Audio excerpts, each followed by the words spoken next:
সালামু আলাইকুম প্রিয় শিক্ষার্থীরা, তোমাদেরকে আবারও জানাই ওয়ার্ড অ্যান্ড কোডে স্বাগতম। আশা করি তোমরা সবাই অনেক ভালো আছো। তো আমাদের গত লেকচার্স ভিডিওতে আমরা দেখিয়েছিলাম এনিবেস টু বেস 10 এর এক ধরনের ম্যাথ। আজকে আমরা দেখব এনিবেস টু বেস 10 এর আরেকটা ম্যাথ। আমাদের আজকে এনিবেস টু বেস 10 এর পার্ট 2 ভিডিও ইনশাআল্লাহ। আচ্ছা, তো এনিবেসের মধ্যে স্যার আরেকটু মনে করে দিই তোমাদেরকে, এনিবেসের মধ্যে কারা থাকতো? এনিবেসের মধ্যে 2 থাকতো, 8 থাকতো, 16 থাকতো, প্রয়োজন পড়লে 7ও আসতো, 8ও আসতো, মানে 7 আসতো, 5ও আসতো, তারা বেড়াইতে আসতো। তারপর একইভাবে দশমিক বেস 10 মানে কি, বেস 10 এর মধ্যে দশমিক অথবা ডেসিমেল সংখ্যা পদ্ধতি থাকতো। তো আমাদের এনিবেস টু বেস 10 অর্থাৎ তুমি যদি বাইনারি, অক্টাল, হেক্সাডেসিমাল থেকে দশমিকে রূপান্তর করো, তোমার ফর্মুলা নিয়ম একটাই, ম্যাথ একটাই, ফর্মুলা একটাই, সেটা হচ্ছে কি base 10 to any base any base to base 10 digit into base to the power position. অর্থাৎ প্রত্যেকটা ডিজিটকে আমরা বেস দ্বারা গুণ করে তাদের পজিশনাল ভ্যালুটা বসাবো। তুমি যদি পজিশনাল ভ্যালুটা এই কথাগুলো না বুঝে থাকো, তোমাকে আমি বলবো যে তুমি আমাদের প্লেলিস্টে গিয়ে প্রথম থেকে ভিডিওগুলো দেখে এসে এই ভিডিওতে আসবা, তাহলে তোমার ম্যাথগুলো খুব ইজি হয়ে যাবে বুঝতে। ওকে, তাহলে আমরা আজকে সোজা ম্যাথে চলে যাই। ফর্মুলা আগের মতোই, আমাদের বেস টু যদি বেস 10 করতে হয়, প্রত্যেকটা ডিজিটকে বেস দ্বারা গুণ করতে হবে। এবং আমরা জানি বেসের মধ্যে হয় 2 থাকবে, না হয় 8 থাকবে, না হয় 16 থাকবে, না হয় 5, না হয় 7, এরাই থাকবে, অন্য কেউ থাকবে না। কেন? দশমিক তো স্যার ভীতু, সে আসছে মাত্র দশমিক বেস 10 পালিয়ে যায় কোথায় জানি, সে ক্যালকুলেশন থাকে না। ওকে, দেন পজিশন ভ্যালুটা আমরা জানি, আমরা কত ভিডিও দেখেছি, তাও একবার বলে দিই। সেটা হচ্ছে কি, দশমিককে সেন্টার ধরে বামে যাব, ডানে যাব, বামে যাব 0 থেকে, মনে করে 0 থেকে, 0 থেকে যাইতে হবে। 0, 1, 2, 3 যত লাগে তত দিব, এবং ডান পাশে -1, -2, -3 যত লাগে তত দিব ইনশাআল্লাহ। আশা করি কথাগুলো তোমাদের মনে আছে, যেহেতু তোমরা, আমি ধরে নিলাম তোমরা আমার আগের ভিডিওসগুলো দেখে এই ভিডিওসে আসছো। ওকে, তাহলে আমরা আমাদের প্রথম ম্যাথে চলে আসি। স্যার একটা অক্টাল মান দেওয়া আছে, তো আমরা এটা প্রথমত এটাকে গ্রুপ করলে এটা এনিবেস গ্রুপে পড়ে। আর দশমিক অথবা ডেসিমেল বলতে 10, অর্থাৎ সেটাকে কি বলা হয়? Base 10 group. এই দশমিক অথবা ডেসিমেলকে বলা হয় প্রচলিত সংখ্যা পদ্ধতিতে, নামও অনেক সময় প্রশ্নের মধ্যে উল্লেখ করা থাকে। প্রচলিত সংখ্যা বলতে কি, আমরা আমাদের রেগুলার লাইফে যে সংখ্যা পদ্ধতি ব্যবহার করি সেটা হচ্ছে প্রচলিত, আর ওটার নাম কি? ওটার নাম হচ্ছে ডেসিমেল অথবা দশমিক সংখ্যা পদ্ধতি। ওকে, তাহলে আমরা যদি ফর্মুলা দিকে অ্যানালাইজ করে, ফর্মুলা কি পেলাম? এনিবেস টু বেস 10 করতে হবে। তো স্যার এনিবেস টু বেস 10 ফর্মুলা কি বলে? প্রত্যেকটা ডিজিটকে বেস দ্বারা গুণ করো, দেন শুধুমাত্র বেসের উপর পজিশনাল ভ্যালুটা বসাও। মনে রাখবা, শুধুমাত্র বেসের উপর, আমি কত ভিডিও অনেকবার বলেছি, হোল ব্রেকেটের দিয়ে তারপর বেস পজিশনাল ভ্যালুটা দিবা না, তোমাকে শুধুমাত্র বেসটা লিখে তার উপরেই পাওয়ারটা দিতে হবে, পজিশনাল মানটা। ওকে, তো আমরা প্রথমত একটা কাজ করি, রাফ করে সংখ্যাগুলোর মধ্যে পজিশনাল ভ্যালু কি হবে সেটা বের করে ফেলি। তাহলে 315.75 সংখ্যাটা লিখে ফেললাম। লিখার পরে তার পজিশন ভ্যালুটা আমরা একটু লিখে ফেলি, তাহলে আমাদের ম্যাথটা করতে ইজি হবে। যেমন দশমিকের সেন্টার ধরে বামে যাব কিভাবে, কত দিয়ে? 0, 1, 2, ডানে যাব -1 and -2, এভাবে করে যাব আমরা। ওকে, মনে আছে আশা করি তোমাদের। তাহলে আমরা ম্যাথে চলে আসি সোজা। প্রথম ডিজিট কত স্যার? 3। তাহলে 3 ইন্টু আগে যে ম্যাথটা করেছিলাম, আগের ম্যাথগুলোতে আমরা 2 এর সাথে গুণ করতাম, 2 এর সাথে। কেন স্যার? তখন পজিশনাল মানে বেসটা ছিল কত? বেস ছিল শুধু 2, 10 তো পালিয়ে যেত, শুধু 2 থাকতো। যে আমরা কি করছিলাম? 1 into 2 করেছিলাম। আজকে সেম জায়গায় শুধু 1 into 2 না করে 1 into কত করে দিব? 8। এগুলো সবগুলো তো 1 into 2 না করে কত দিব? 1 into 8 দিয়ে দিব। ওকে, আচ্ছা, এবার আসি, তাহলে আমরা আমাদের আজকে ম্যাথে চলে আসি। এই যে এখানে, তাহলে প্রথম ডিজিটে কত? 3, তার সাথে গুণ কত হবে? 8। কেন স্যার? ওই যে বারবার বলতেছি, দশমিক তো স্যার পালিয়ে যায়, সে নাই তো, দেশে নাই সে, তাহলে কে আছে? 8। তাহলে আমাকে 8 দ্বারা ক্যালকুলেশনটা করতে হবে। তাহলে 3 into 8, এর 8 এর পজিশন বলে আমরা কত পেয়েছিলাম? 2। ওকে, তাহলে পাওয়ার দিলাম 2। এটাকে স্যার ভুল করেও তুমি কখনো 3 into 8 দেন পাওয়ার 2, এই কাজটা স্যার দয়া করে কি করবা না, কখনই এভাবে করবা না। মানে হোল ব্রেকেট স্কয়ার দেওয়া যাবে না, তোমাকে শুধু 8 এর উপর পজিশন ভ্যালুটা বসাতে হবে। আশা করি তোমরা মনে রাখতে পারবা। ওকে, প্লাস এরপর যেটা কত স্যার? 1। তাহলে আসি 1 ইন্টু, তাও কত গুণ হবে? 8 গুণ হবে। কেন? তার বেস কত বর্তমানে? 8। একইভাবে যদি তুমি 16 করতে যাও, মানে হেক্সাডেসিমাল রূপান্তর করতে চাও, তুমি এখানে 3 into 8 না দিয়ে 3 into 16 বসাবা। 1 into 8 না দিয়ে 1 into কত দিবা? 16 দিবা। বাইনারি বেলায় 2 হয়, অক্টালে 8 হবে, হেক্সাডেসিমালে 16 হবে। যদি 5 ভিত্তিক হয় এই সেম কথা, 3 into 5 দিবা। 7 ভিত্তিক হলে 3 into 7 দিবা। মেন কথা হচ্ছে এখানের মধ্যে আমরা শুধুমাত্র বেস যে থাকে ওর মানটাকেই বসাবো। ওকে, এটা পজিশন ভ্যালু কত পেয়েছিলাম স্যার? 1। তাহলে 8 এর উপর পাওয়ার হচ্ছে 1, প্লাস এরপর ডিজিটটা কত স্যার? 5। তাহলে লিখি 5 into 8, তার পজিশন ভ্যালু কত পেয়েছি? 0, প্লাস এরপর ডিজিটটা কত স্যার? 7। তাহলে 7 ইন্টু 8, তার পজিশন ভ্যালু কত পেয়েছি? -1, এই যে -1। এরপরটা কত? 5 প্লাস 5 ইন্টু 8, তার পাওয়ার কত? -2। স্যার আপনি তো দশমিককে ক্রস করে চলে গেলেন। স্যার ভয়ের কোনো কারণ নেই, দশমিক যে আজ্ঞা ক্রস করে। দশমিক কাজটা তো পজিশনাল ভ্যালু মান বসানোর জন্য, সেটা তোমরা বসাই বলছি। তাহলে দশমিককে আমাদের কেয়ার করার দরকার নেই স্যার। ওকে, এরপর কি করবো স্যার? এরপর ক্যালকুলেটরে মানগুলো ক্যালকুলেশন করে শুধুমাত্র বসে ক্যালকুলেশন করব। যেমন 8 স্কোয়ার মানে 64, দেন আমরা 64 এর সাথে 3 কে গুণ করব।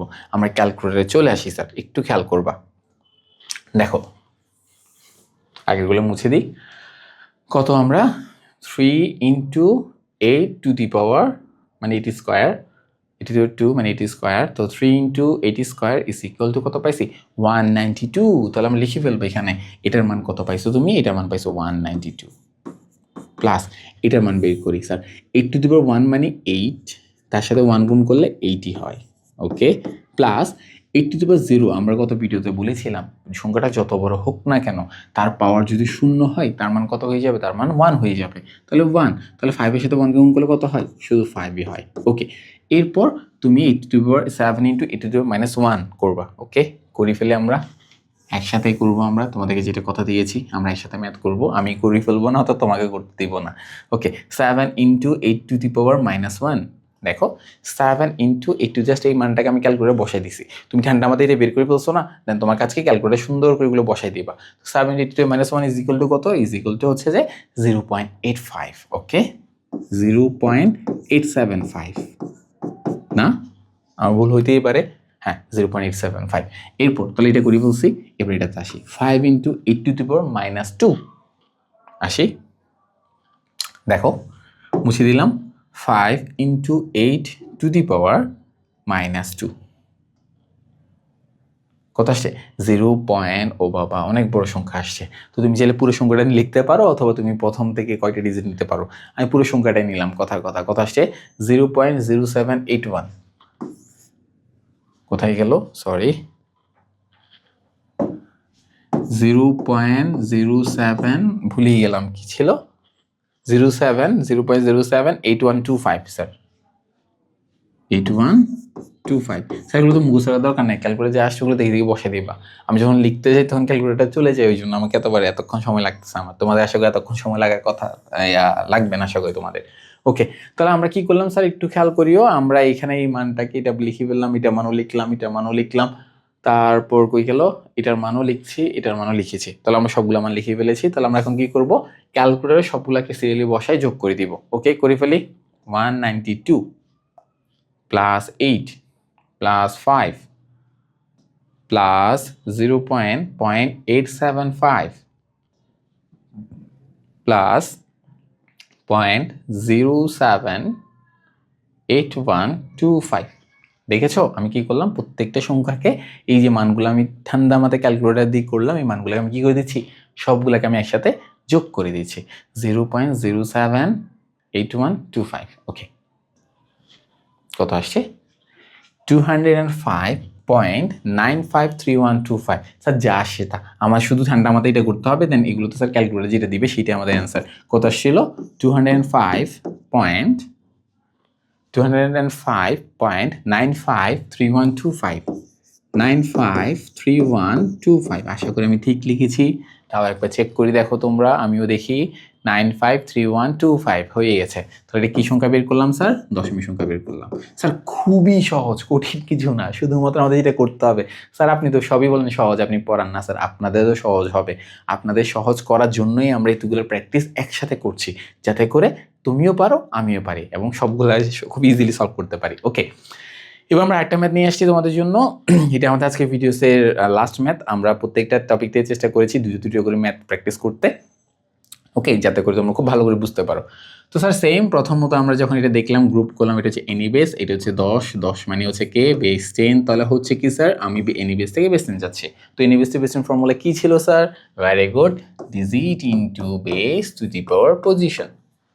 ওকে, তাহলে আমরা আসছি digit into base to the power position. তাহলে আমাদের এই ফর্মুলাটা অ্যাপ্লাই করতে হবে। তার আগে আমরা কি করব? ইজি হওয়ার জন্য রাফ করে ফেলবো সংখ্যাগুলোকে বসিয়ে, অর্থাৎ 473.6 এই নাম্বারটা লিখলাম। লিখার পর আমি এটা রাফে করতে পারো তোমরা চাইলে, যাতে ভুল হওয়ার সুযোগ না দাও তোমরা। হ্যাঁ, ওকে ওকে। এবার আমরা কি করব, দশমিক থেকে ডানে যাব, দশমিক থেকে বামে যাব। তো দশমিক থেকে বামে গেলে আমরা জানি 0 1 2, আর ডানে গেলে হচ্ছে -1। তাহলে আমরা এখানে পর্যন্ত কি করছি স্যার, আমরা এখানে প্রত্যেকটা ডিজিটের পজিশনাল ভ্যালুটা বের করে ফেলেছি। তাহলে আমাদের পজিশনাল মানটা বের করা শেষ। এখন আমরা কি করব, এখন হচ্ছে আমরা প্রত্যেকটা ডিজিটকে আমরা এখন প্রত্যেকটা ডিজিটকে বেস দ্বারা গুণ করে দেন এই অনুযায়ী পজিশনাল ভ্যালুগুলো বসাই দিব। খুবই সহজ। ওকে, করে ফেলি আমরা। দেখো, প্রথম ডিজিট 4 ইন্টু, একটু বড় করি তোমাদের জন্য, 4 ইন্টু কত স্যার, ভেরি গুড 8। কেন স্যার, 10 তো এসেই পালিয়ে গেল, 10টা আমার চেহারাটা দেখাই সে পালিয়ে গেছে, তাহলে কে রয়ে গেল 8। তাহলে আমাকে 8 দ্বারা গুণ করতে হবে। তাহলে 4 ইন্টু 8, তার পজিশন ভ্যালু প্রথমটা কত পেয়েছিলাম স্যার, 2 প্লাস এরপরটা কত 7 ইন্টু 8, তার পজিশন ভ্যালু কত পেয়েছি আমরা 1 প্লাস এরপরটা কত স্যার 3, তাহলে 3 ইন্টু 8, তার পজিশন ভ্যালু কত পেয়েছিলাম স্যার 0। ওকে স্যার, দশমিক কিন্তু ক্রস করতেছি আমরা স্যার, প্রবলেম নাই স্যার, টেনশনের কোনো দরকার নেই। দশমিক থাক, দশমিক কাজটা তো আমরা পজিশন ভ্যালুতে করে ফেলেছি, তো দশমিক নিয়ে আমাদের টেনশন করার কোনো দরকার নেই স্যার। ওকে, এরপরটা কত স্যার 6, তাহলে 6 ইন্টু 8 পাওয়ার কত -1। শেষ স্যার। আশা করি তোমরা বুঝতে পেরেছো। এইটা খুব ঠান্ডা মাথায় আমাদের সলভ করতে হবে এই লাইনটা। বাকিটা ক্যালকুলেটর যেটা আসে সেটাই আমরা একটু আগে বলেছি। তো আমরা ক্যালকুলেটর নিয়ে আসি, ক্যালকুলেটর নিয়ে এসে এটাকে সলভ করি আমরা। দেখো কত, 4 ইন্টু 8 স্কোয়ার, তাহলে 4 into 8 square is equal to কত আসছে 256। ওকে, লিখে দাও 256 এর যা আসছে তা, plus 7 into 8 to the power 1, তাহলে নিয়ে আসি, মুছে দিই এটাকে। 7 ইন্টু 8 টু দি পাওয়ার 1 কত, 7 into 8 to the power 1 equal দিব যা আসছে তা, কত আসছে 56, তাহলে লিখে দিলাম 56 প্লাস স্যার 8 টু দি পাওয়ার 0 মানে কত, আমরা জানি, সবাই জানি, খুব ভালো করে জানি অলরেডি। ম্যাথগুলো করতে করতে আমার মনে হয় তোমরা বুঝছো যে 8 টু দি পাওয়ার 0 মানে কত স্যার, গেস করো। হ্যাঁ, ঠিকই করেছো, যেটা করেছো 1 এর সাথে যদি তুমি 3 কে গুণ করো কত আসছে 3 আসছে, প্লাস এরপর 6 into 8 to the power -1। Sir করি স্যার, আমরা ক্যালকুলেট করি। দেখো, মুছে দিলাম, মুছে দিয়ে কি করবো, 6 এর সাথে 6 ইন্টু 8 টু দি পাওয়ার -1, ঠিক লিখেছি আমি? হ্যাঁ, ঠিক লিখেছি, যে 6 into 8 to the power -1 equal দিব কত আসছে 0.75। স্যার যা আসছে তা 0.75। ওকে, আমাকে এটা ঠান্ডা মাথা আমি সলভ করলাম, এটাকে আমি ক্যালকুলেটারের মাধ্যমে করলাম, আবার ক্যালকুলেটার নিয়ে একটু সবগুলোকে একসাথে বসে যোগ করে দিব, শেষ আমার ম্যাথ এখানে। খুবই সহজ স্যার, কঠিন কিছু না। দেখো, আমি এখন কি করব, আমি এখন প্রথমে 256 প্লাস 56 প্লাস 3 প্লাস 0.75, ঠিক সবগুলো ঠিক লিখেছি। 256 প্লাস 56 প্লাস 3 প্লাস 0.75। ওকে, ইকুয়াল দেওয়ার পর কত আসছে 315.75, তাহলে 315.75। আশা করি ঠিক লিখেছি। কি সংখ্যা বের করলাম আমরা, খুব সহজে দশমিক সংখ্যা বের করলাম। আশা করি তোমরা এটা বুঝতে পেরেছো। আমরা চেষ্টা করেছি অনেকগুলো ম্যাথ, কয়েকটা ম্যাথ এনে তোমাদের সাথে প্র্যাকটিস করতে। তো যদি না বুঝে থাকো অথবা যদি তোমাদের আরও প্র্যাকটিস প্রয়োজন পড়ে, তোমরা আমাদের কমেন্ট সেকশনে অবশ্যই জানাবা। আমরা যদি তোমরা দেখি যে তোমাদের আরও প্র্যাকটিস তোমরা চাচ্ছ, তাহলে আমরা কি করব, আমরা এরকম আরও অসংখ্য প্র্যাকটিস নিয়ে আসবো তোমাদের সাথে প্র্যাকটিস করার জন্য ইনশাআল্লাহ। তো আজকে ক্লাস এখানে থাকুক, আমরা নেক্সট ক্লাসে বাকি টাইপের ম্যাথটা দেখবো। তো সবাই ভালো থাকবা, সুস্থ থাকবা এবং ওয়ার্ড এন্ড কোডের পাশে থাকবা। আসসালামু আলাইকুম।